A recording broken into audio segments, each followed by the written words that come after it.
والصلاة والسلام على من لا نبي بعده.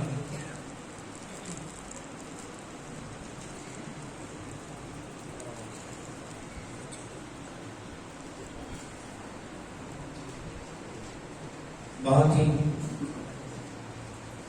بابرکت مجلس ہے جس میں ہم سب شریک محفل ہیں. اس مجلس کی خصوصیت یہ ہے کہ یہ قرآن کریم کی مجلس ہے. قرآن کریم کی مجلس سے بڑھ کر کوئی مجلس نہیں، کوئی افضل ترین مجلس ہو سکتی ہے تو یہ قرآن کریم ہی کی مجلس ہے. اس مجلس کو فرشتے گھیر لیتے ہیں. اللہ رب العزت کے نزدیک سب سے پاکیزہ مجلس ہے. نبی کریم صلی اللہ علیہ وسلم جن پر قرآن کریم نازل ہوا، آپ صلی اللہ علیہ وسلم نہ صرف یہ کہ خود قرآن کریم کو بہت خوش آوازی کے ساتھ اور بہترین لب و لہجے کے ساتھ تلاوت فرمایا کرتے تھے، اسی کے ساتھ رسول اکرم صلی اللہ علیہ وسلم کا یہ معمول بھی تھا کہ آپ صلی اللہ علیہ وسلم قرآن اچھی طریقے سے پڑھنے والوں کی تصویر کرتے تھے، تعریف کرتے تھے، ان کی حوصلہ افزائی کرتے تھے اور لوگوں کو کہتے تھے کہ اسی طریقے سے قرآن پڑھو جس طریقے سے وہ لوگ پڑھتے ہیں. ابی بن کعب، ابن مسعود رضی اللہ عنہما، اس طرح بے شمار صحابہ ہیں جو قرآن کریم کو نہ صرف یاد رکھتے تھے بلکہ بہت بہترین انداز سے پڑھا کرتے تھے. نبی کریم صلی اللہ علیہ وسلم کے انتقال کے بعد صحابہ آپس میں بیٹھتے تو اس وقت ان کی مجلس میں دین کی فکر کی باتیں ہوتی. اس وقت یہ موضوع بھی ہوتا کہ وہ آپس میں قرآن سنایا کرتے تھے.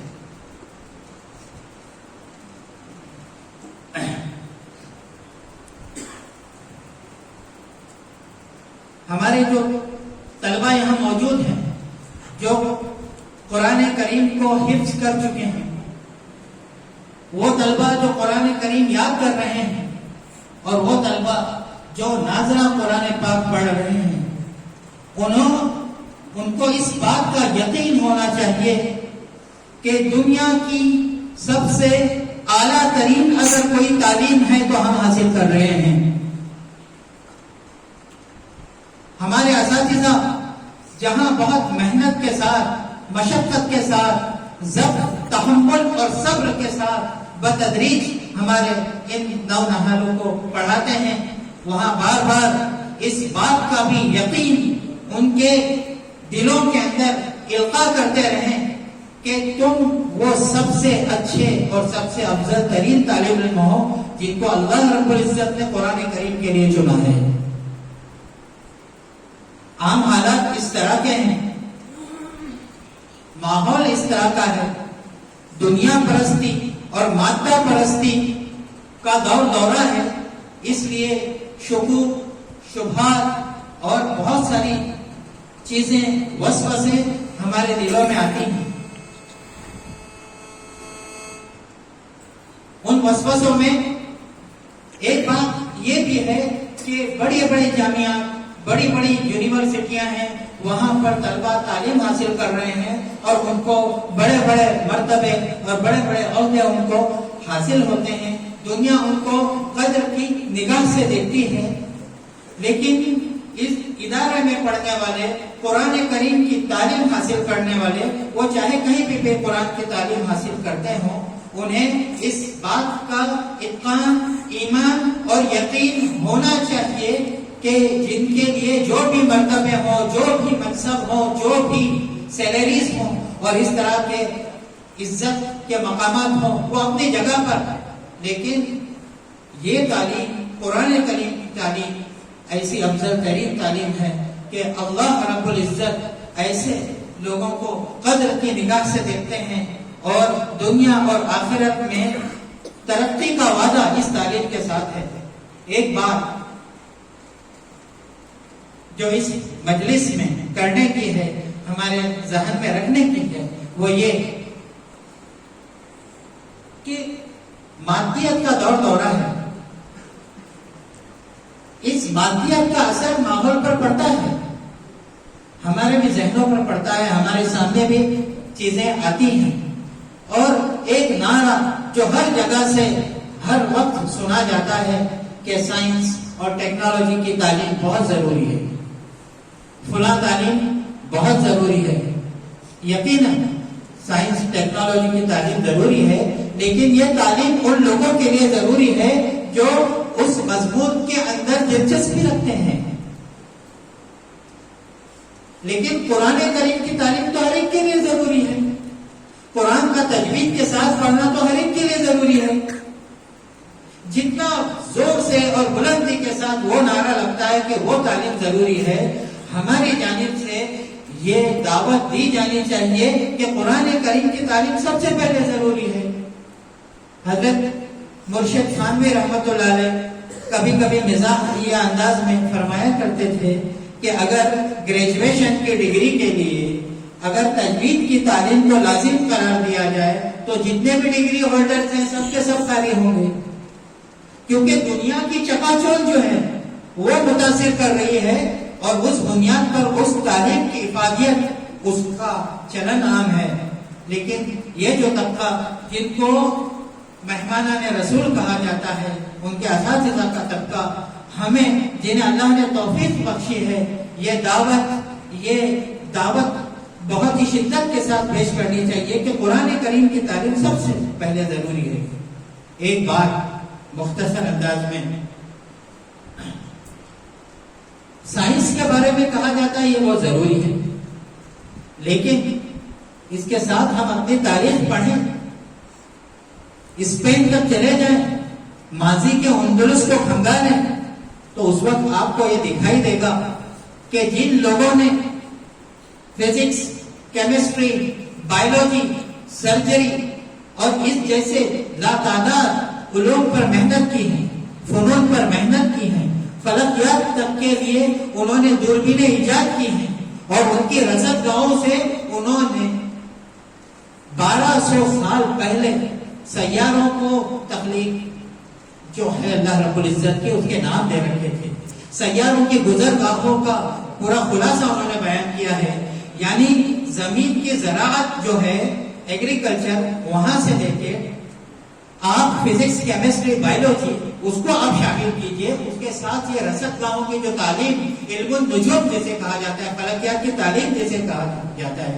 بڑی بڑی رصدگاہیں موجود تھیں سیاروں کی ہلچل کو دیکھنے کے لیے اور ان کی گردش کی پیمائش کے لیے اور ان کی گزرگاہوں کے بیان کرنے کے لیے. کتابوں میں ساری چیزیں موجود ہیں. آپ ان سائنسدانوں میں سے ایک سائنسدان ایسا نہیں بتا سکتے جو قرآن کریم کے پڑھنے کا ماہر نہ ہو. ان میں بڑی تعداد ان سائنسدانوں کی ہے جنہوں نے پہلے قرآن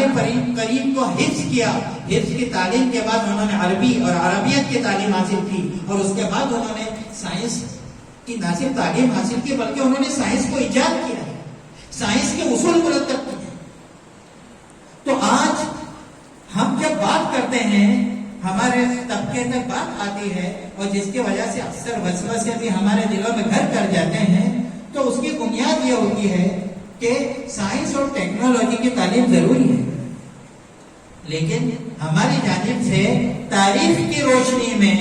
بھی ترتیب یہ بتایا جانا ضروری ہے کہ ہاں تعلیم تو ہر ضروری ہے، لیکن اس سے پہلے قرآن کریم کی تعلیم ضروری ہے. آپ یقین جانیے قرآن کریم کی تعلیم کے بغیر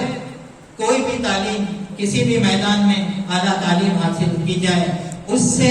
روحانیت پیدا نہیں ہوتی، اس سے ایمانیات اور اخلاقیات میں ترقی نہیں ہوتی، بلکہ بسا اوقات یہ دیکھا جاتا ہے کہ اگر علم قرآن حاصل نہ کیا جائے اور اس کے بغیر علماء کی صحبت، مشائخ کی صحبت حاصل نہ کی جائے، اہل اللہ کے ساتھ نہ رہا جائے، ان کی ہدایت کے ساتھ دنیاوی تعلیم حاصل نہ کی جائے تو اکثر گمراہی کا سبب بنتی ہے، الحاد کا سبب بنتی ہے، ذہنی انتشار کا سبب بنتی ہے اور قومی انتشار کا سبب بنتی ہے۔ آج ایسا نہیں ہے کہ مسلمان جاہل ہیں، مسلمانوں میں بھی ماشاءاللہ اعلیٰ سے اعلیٰ تعلیم یافتہ لوگ موجود ہیں۔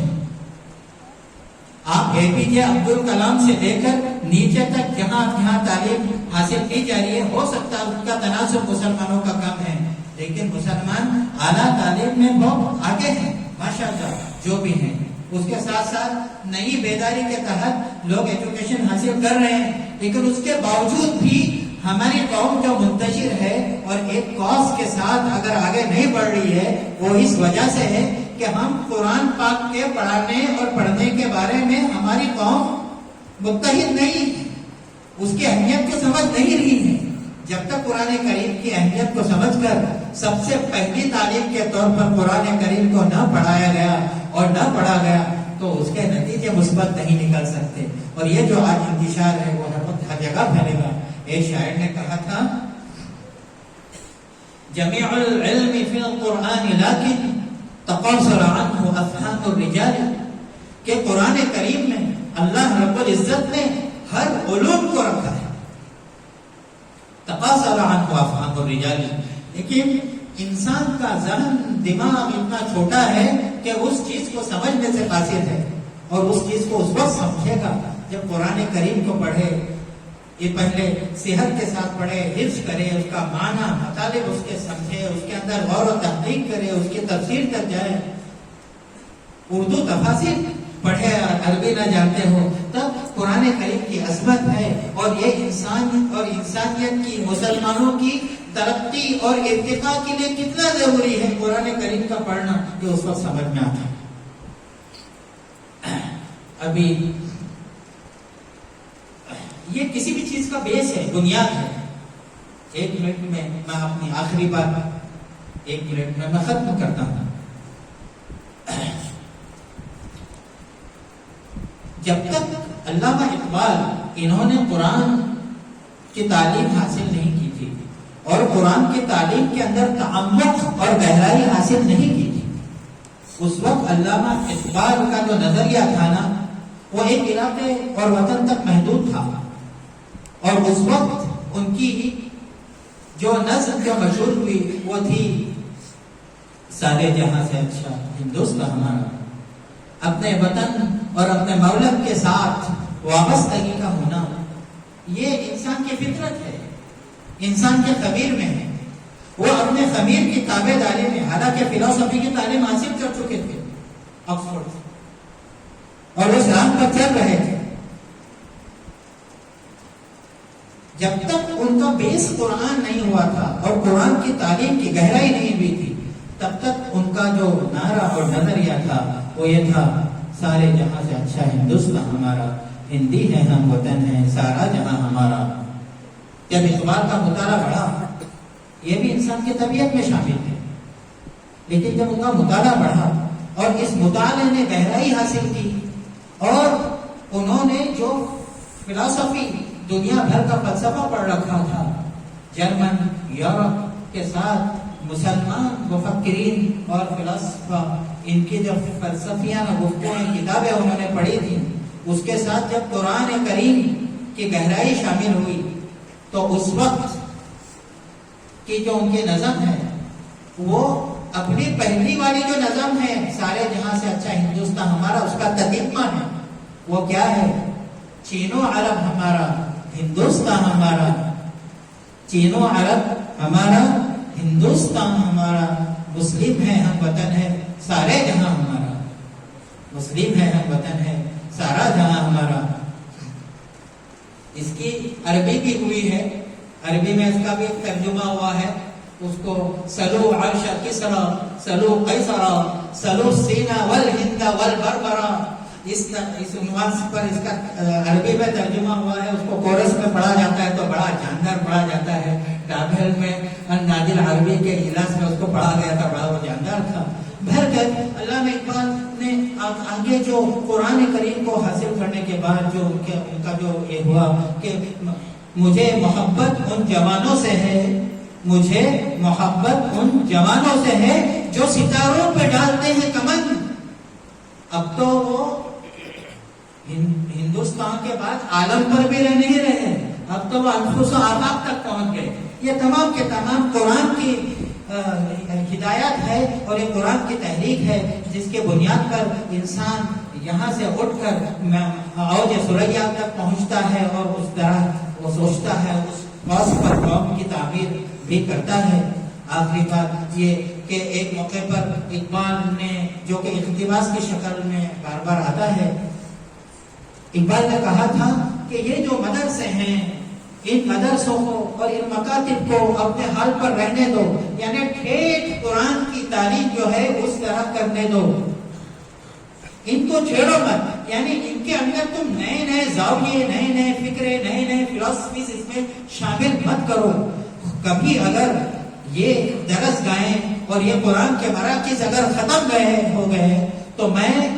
تمام دنیا گھوم کر آیا ہوں، خاص طور پر ان کی اسپین کی نسبیں ہسپانیہ وغیرہ کے نام سے، قرطبہ کے نام سے بھی مشہور ہے. میں ساری دیکھ کر آیا ہوں. جو تباہی وہاں مچی ہے اس سے زیادہ تباہی اس بر صغیر میں ہندوستان میں مچے گی. لہذا یہ جو ہمارے ادارے ہیں جو ٹھیک طرز پر چل رہے ہیں وہ چلتے رہیں، اور اس کے ساتھ ساتھ میں زمانے کے نئے تقاضوں کو لے کر نئے سبجیکٹس کے ساتھ بھی تعلیم ضروری ہے. اس تعلق سے نئے نئے ادارے قائم ہوں، اور جو اس ذوق اور مزاج اور مذاق کے لوگ ہیں وہ ایسے ادارے قائم کریں جہاں پر دونوں تعلیم کا سنگم ہو. لیکن نہ وہ طبقہ اس طبقے پر تنقید کرے، نہ یہ طبقہ اس طبقے پر تنقید کرے. تو اس طرح مجموعی حیثیت سے انشاءاللہ قومی کاز آگے بڑھے گا، قوم ترقی کرے گی. اللہ رب العزت ہمیں دنیا اور آخرت کی کامیابیوں اور کامیابیوں سے نوازیں.